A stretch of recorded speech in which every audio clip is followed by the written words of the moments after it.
नमस्कार। इन खबर में आपका स्वागत है। भारत ने आज स्पष्ट कर दिया कि अफगानिस्तान पे उसकी क्या नीति रहने वाली है और किसी प्रवक्ता ने नहीं बल्कि खुद प्रधानमंत्री नरेंद्र मोदी ने एससीओ सीएसटीओ आउटरीच समिट जो अफगानिस्तान पे हुआ था उसमें खरी खरी सुनाई, एकदम दो टूक बोला।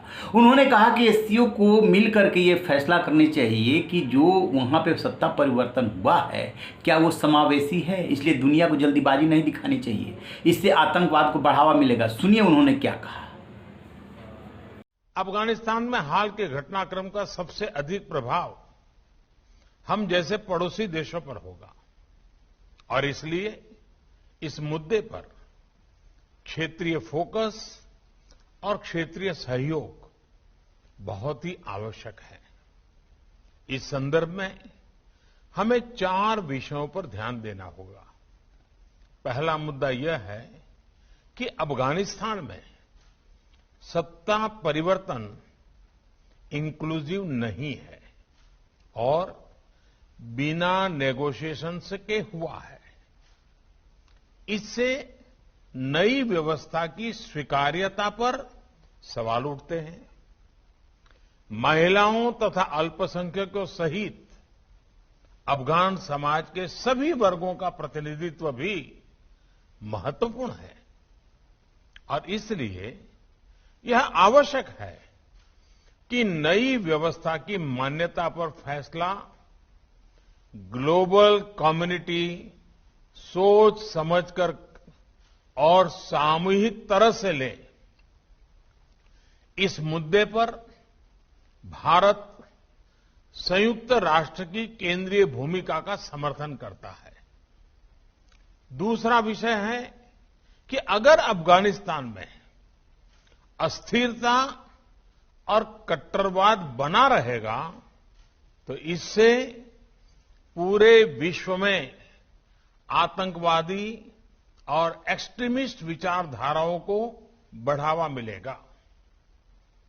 अन्य उग्रवादी समूहों को हिंसा के माध्यम से सत्ता पाने का प्रोत्साहन भी मिल सकता है।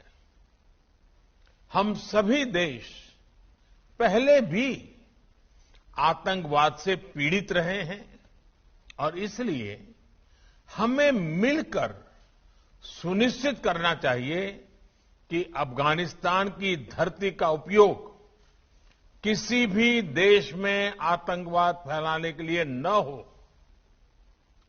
एससीओ के सदस्य देशों को इस विषय पर सख्त और साझा नॉर्म्स विकसित करने चाहिए।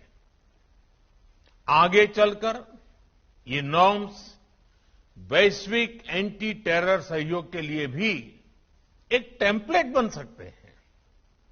ये नॉर्म्स आतंकवाद के प्रति जीरो टॉलरेंस के सिद्धांत पर आधारित होने चाहिए। इनमें क्रॉस बॉर्डर टेररिज्म और टेरर फाइनेंसिंग जैसी गतिविधियों पर रोक लगाने के लिए एक कोड ऑफ कंडक्ट होना चाहिए और इनके एनफोर्समेंट की प्रणाली भी होनी चाहिए। एक्सेलेंसी, अफगानिस्तान के घटनाक्रम से जुड़ा तीसरा विषय यह है कि इससे ड्रग्स, अवैध हथियारों और ह्यूमन ट्रैफिकिंग का अनियंत्रित प्रवाह बढ़ सकता है। बड़ी मात्रा में एडवांस वेपन्स अफगानिस्तान में रह गए हैं। इनके कारण पूरे क्षेत्र में अस्थिरता का खतरा बना रहेगा। इन फ्लोज को मॉनिटर करने और इंफॉर्मेशन शेयरिंग बढ़ाने के लिए एससीओ रैट्स मैकेनिज्म्स सकारात्मक भूमिका निभा सकता है। इसी महीने से भारत इस संस्था की काउंसिल की अध्यक्षता कर रहा है। इस विषय पर हमने व्यवहारिक सहयोग के प्रस्ताव डेवलप किए हैं। चौथा विषय अफगानिस्तान में गंभीर ह्यूमैनिटेरियन क्राइसिस का है। फाइनेंशियल और ट्रेड फ्लोज में रुकावट के कारण अफगान जनता की आर्थिक व्यवस्था बढ़ती जा रही है। साथ में कोविड की चुनौती भी उनके लिए यातना का कारण है।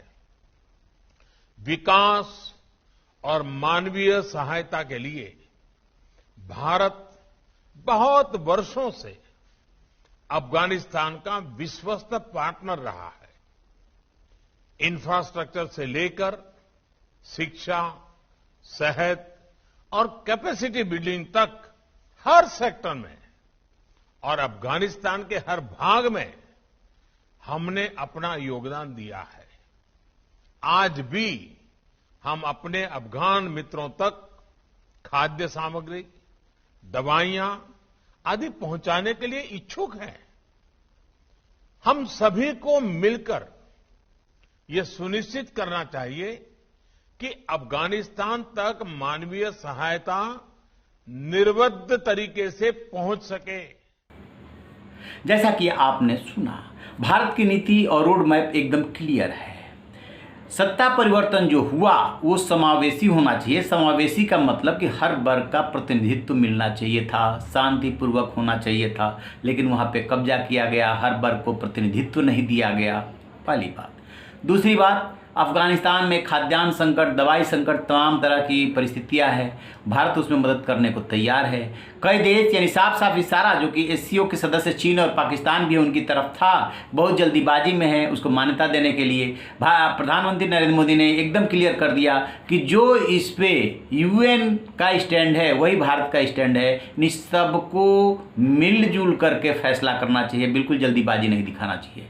एक और उन्होंने इंपॉर्टेंट बात कही, यदि इस तरीके से दुनिया करेगी तो आतंकवाद को, कट्टरता को बढ़ावा मिलेगा। लिहाजा दुनिया को मिल करके बात करके फैसला करना चाहिए।